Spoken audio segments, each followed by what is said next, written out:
G'day guys, welcome back. My name is Wildkard. Yes, I know, guys, I know. 57 points to 10. It's 2015 again, I know. We're so back, boys. We are so back. We're Tier 1 nation again. Oh god, I can't believe we lost to Italy twice in a row and coming into this one. I was genuinely worried, like on paper, we should beat this team. But it's the Wallabies. Anything could happen. We could get a red card or something and suddenly we lose this Italian team. Was completely possibility, right? So I was actually so grateful that we won this and we won this in a really, really good fashion, right? And I know some of the guys are gonna say, some of the haters are gonna say, oh, it's the Italian beauty, man. Don't get too excited. Listen. The only letter that should be used to describe this Italian team is letter D. D for disgraceful. Both on and off the field, right? When we go to Italy, we bring our best team so you can sell out your stupid stadium and make your sponsors gets to make as much money as they can. You get to make money from your sponsors and TV rights as much as you could, right? When you come to our side of the world, you bring your shitty, disgraceful team that nobody wants to see, right? You did that to South Africa last year, right? You just like showed up and pretended that you did a great job.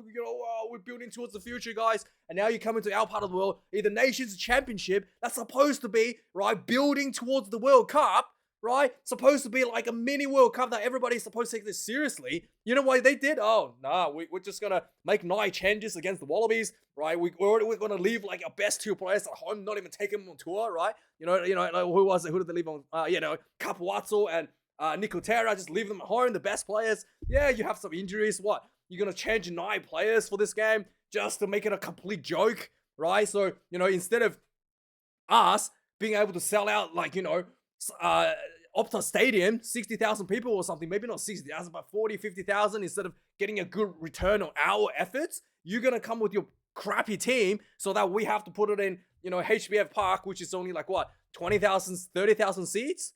And we don't get to make as much money. We can't get our sponsorships as much views for our pay. We can't get as much TV rights for this sort of shit.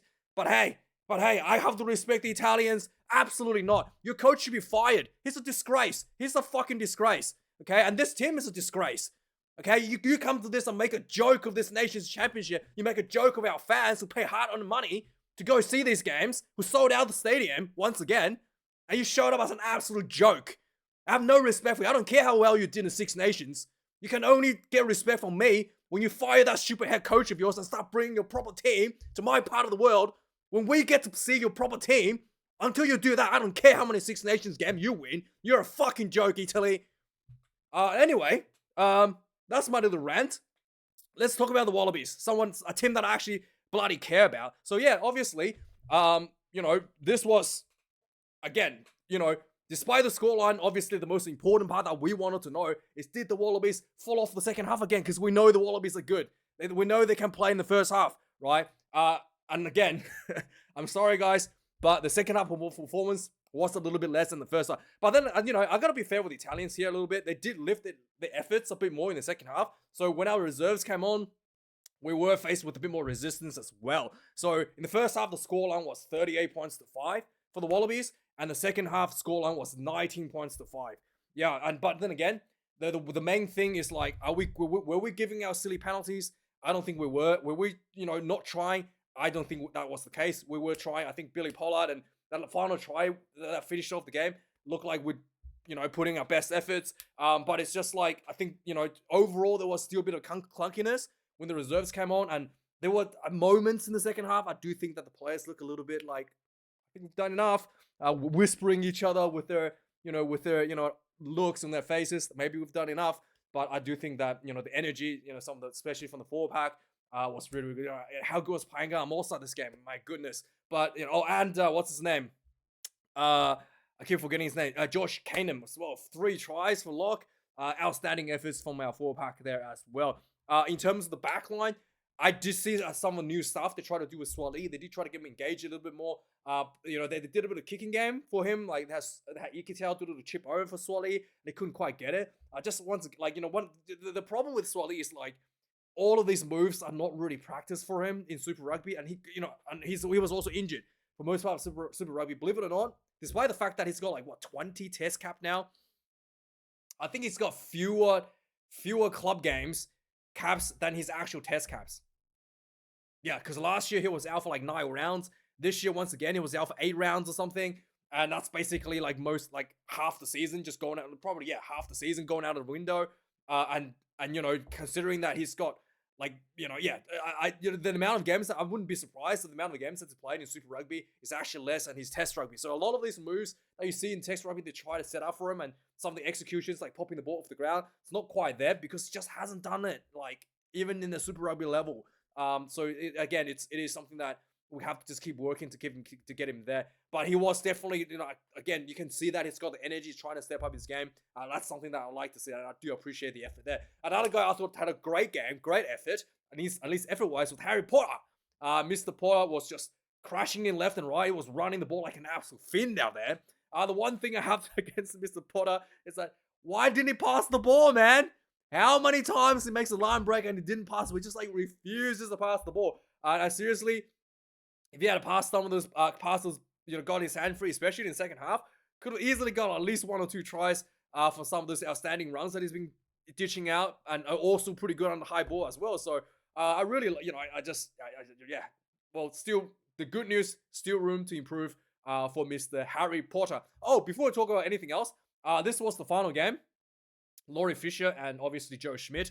I do want to officially say thank you to Joe Schmidt and Laurie Fisher for their efforts for the Wallabies. I think Laurie Fisher goes way back to even under Dave Rennie, and I think it was under Joe, it goes back, and it works at Brumbies as well. So really do appreciate the efforts you guys have given for all of us as fans, despite sometimes I don't agree with your decisions and whatnot and selections and whatnot. I do appreciate the efforts and sacrifices you've made for the team, especially the fact that how bad the Wallabies were when Eddie Jones handed over. Like, it was absolute disaster. Players were leaving, players are signing to rugby league. There was just absolute shambles everywhere. Melbourne Rebels collapsed as a result. Players went to play for France. It was horrendous how bad it was. And for Joe Schmidt to come in and keep everybody in check and build towards that massive win, that miracle at Johannesburg, that was absolutely amazing. And regardless of all the criticism I said over the years, I think that one win against the Springboks, 60 something years in the making, was already worth every penny we pay for these guys. And I do, from the bottom of my heart, thank you both for your service and for your help for all of us Wallaby fans to get the Wallabies out of that Eddie Jones absolute disaster. A few years ago, 4 years ago now. Is it 4 years ago, 5 years ago, 3 years ago? How long does it go? 3 years ago now. So yeah, really grateful for that. But yeah, so let's move on with the review. So outside of that, there was one thing I didn't notice, which I thought was a bit disgraceful. I think this was planned. Was the fight, the brawl out on the field with Amatasero. The one thing I did talk about in my preview is that Amatasero is a guy who's really, really like energetic. He's young, he's hungry, and it's good.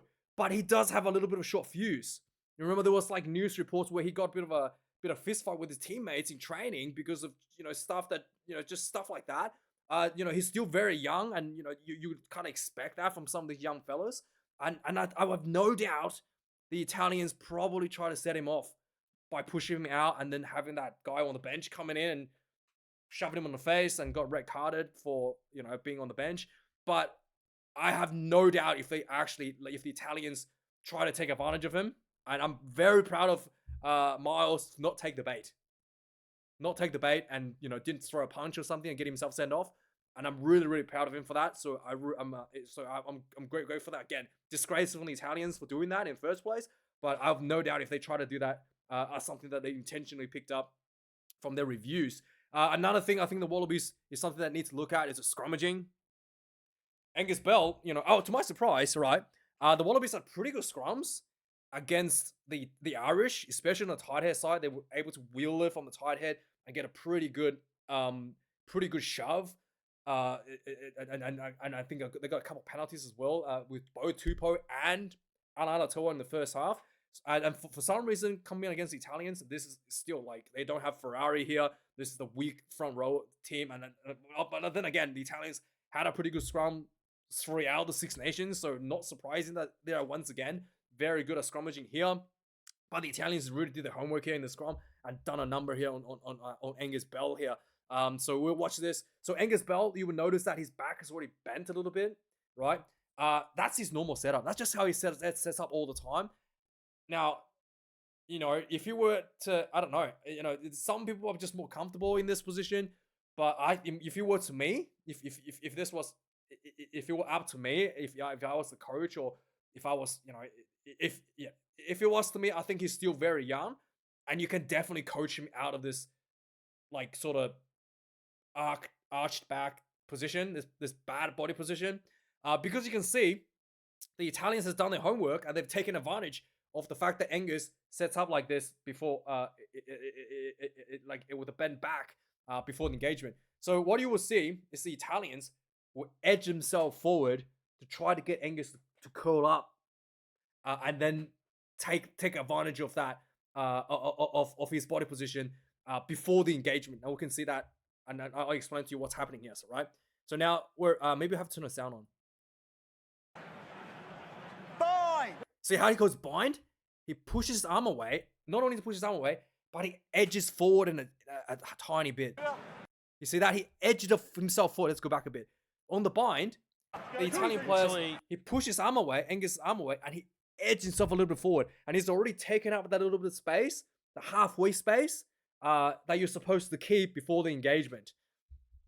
Let's have a look. Getting some ball now. Let's just get to the bind. Bind! You see how he pushes him away, and you can see very subtly, he kind of perched up a little bit, and Angus curled back as a result of this, because Angus is trying to retain the gap, and also because his head is pinned on the shoulder. You see that? And then you see, once this happens,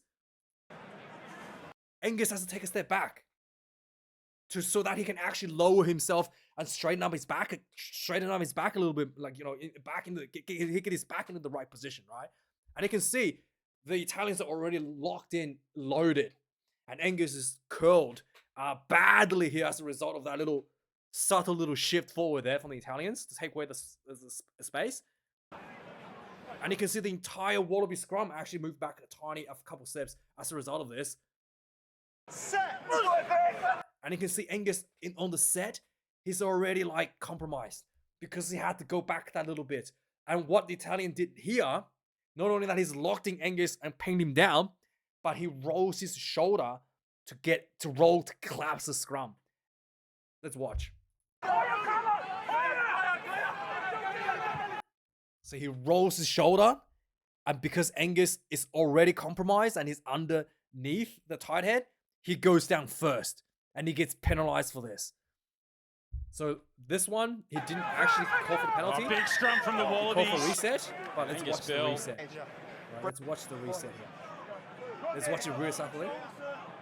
See Angus Bell talking to the referee now. Again, Angus is already crouched over, and you can see the Italian guy's much better position. He's already, like, if you were to draw a line in the middle of the scrum,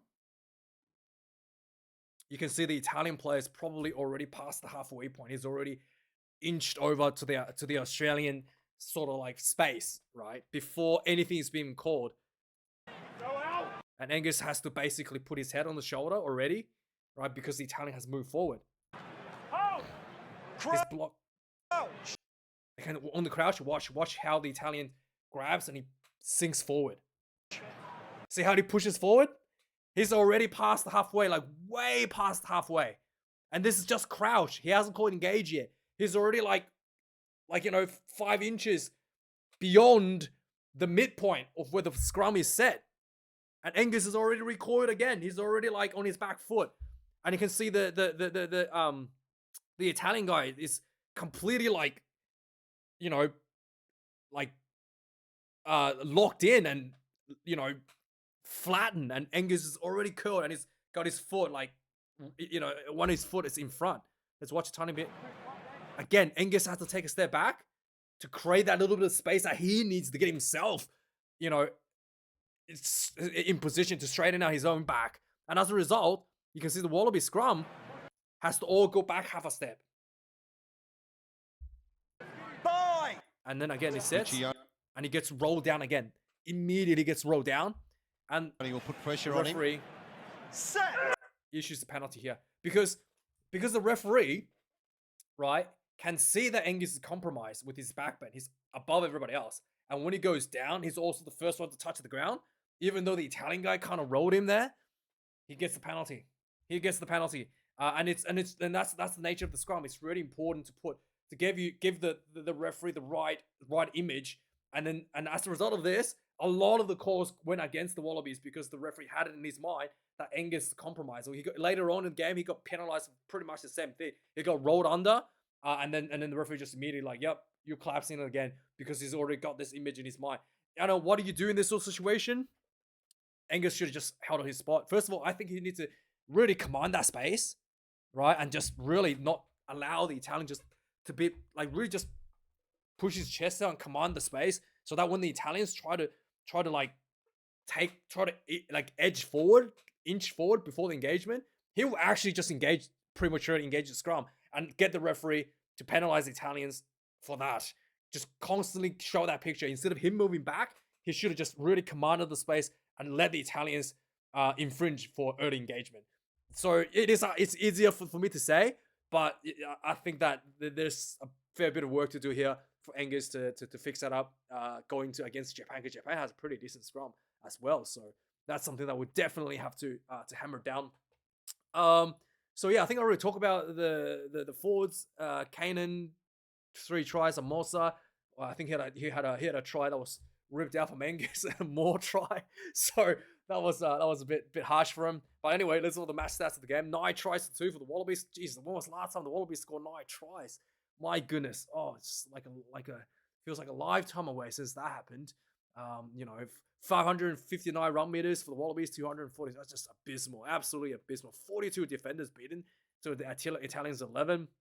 13 turnovers conceded for the Wallabies, 10 to the Italians. I guess you don't have that much ball. 120 12 tackles made, 11 missed tackles, really low. 217 tackles for the Italians, 42 missed tackles. My goodness, it's horrendous. 15 kicks in play for the Wallabies, 14 for the Italians. A number of missed goals. So this is again a problem for the Wallabies, plaguing issue for the Wallabies. I think at this point, Meredith missed a couple, and I think, Meredith missed. I think Meredith missed one, and then Lonergan missed a couple. Yeah, there was 3 missed. It was not really ideal. They were all pretty difficult kicks, to be fair. Italian, who cares, right? Nobody cares. 416 kick meters for the Wallabies, 323 for the Italian. Like, why should I care if they don't even care about it for themselves, right? So, it is a fact. You have to respect yourself if you want other people to respect you. 16 for lineouts for the Wallabies, 2 lost. 9 for the Italians, 2 lost for them. 3 scrums for the Wallabies, no losses. 7 scrum for the Italians, 1 scrum lost, but I thought the Italians had some of their own feeds called for penalties for their benefits. 7 penalties conceded for the Wallabies. If you consider the scrum, there's only probably about 5 penalties, actual penalties conceded.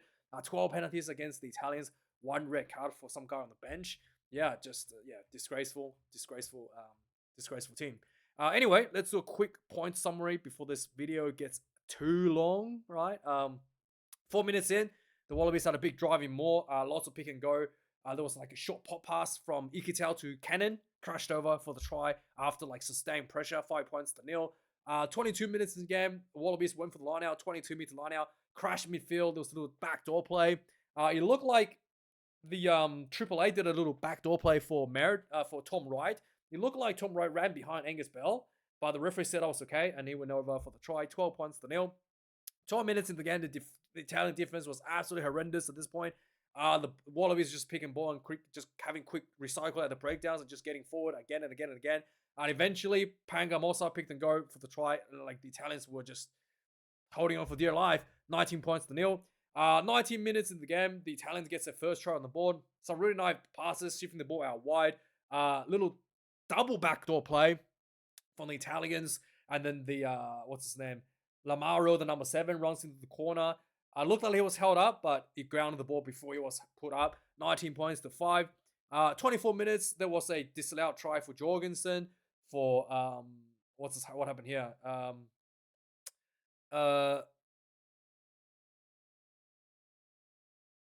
I think there was a knock-on leading into it or something, but anyway, 26 minutes into the game, Italians was literally not able to exit. Despite getting the turnovers, they're not able to exit out of their own 22. So the Wallabies just camped in there for a sustained period of time. There was another line out, more crash balls, more pick and goes, and eventually there was a nice little carry from Swali getting Wallabies in, and then eventually pick and go for the forwards, go to work, and then Kanan crashed over for the try, 24 points to 5. 30 minutes in the game, another penalty for the Wallabies, one for the line out, one for the more. Brian, it looked like Panga Mossa went in for the try. Everybody was saying Panga Mossa, but Angus Bell sneakily ripped the ball from him just before he went over the try line, and he grounded himself. And Panga Mossa went over as well without the ball. So he was probably a bit pissed off by that. 31 points to 5. After this, there was another try that was denied for Panga Mossa, and then 39 minutes in the game just before half time, another poor exit from what's his name? From Italians. Lots of pressure, and then eventually there was a pick and go from Len Ikitau into the corner. There was like a little juggle between the Wallaby players. Everybody was juggling the ball back towards another player. Almost a knock on there. Referee says no, but eventually Ikitau was too close to try line into the corner sort of thing. 38 points to 5. Half-time score. Second half, the Italians actually gets the kickoff return, and then the ball gets spread out wide to Ioane, who ran through a gap. It looked like Meredith was taken out. Referee said it was okay. It was a try. 38 points to 10. 51 minutes. The Wallabies was got I think a tap for a knock on. So they just tap and go inside the 22. Lots of pick and go, and eventually Cannon went in for the third try. 45 points to 10. 63 minutes in the game. More penalty for the Wallabies. They went for the more, and then Billy Pollard gets the more try. 50 points to 10. 74 minutes in the game. Another more try. There was a more try look like for the Italians, and they dropped the ball just before the try line. Yeah. 74 minutes in the game. There was so that's the more try that was disallowed. And finally, 80 minutes in the game, just before full time, there was some really nice running from LY. I think there was a run from Porter from one side and then went to the other side. I think it was Billy Pollard ran down in the middle of the field. Everybody was really excited, and eventually the quick ball came out the rack. Lonergan, was not McDermott. Flat ball to Donaldson, who ran a nice unders run, punched through the defense. I was still scrambling to get back on side. Ran in for the try. 57 points to 10, the final score for the Wallabies. And yeah, can't complain too much, guys. Like, comment, subscribe. Other than this disgraceful Italian team, like, comment, subscribe, and thank you for watching. I'll see you guys later. Cheers.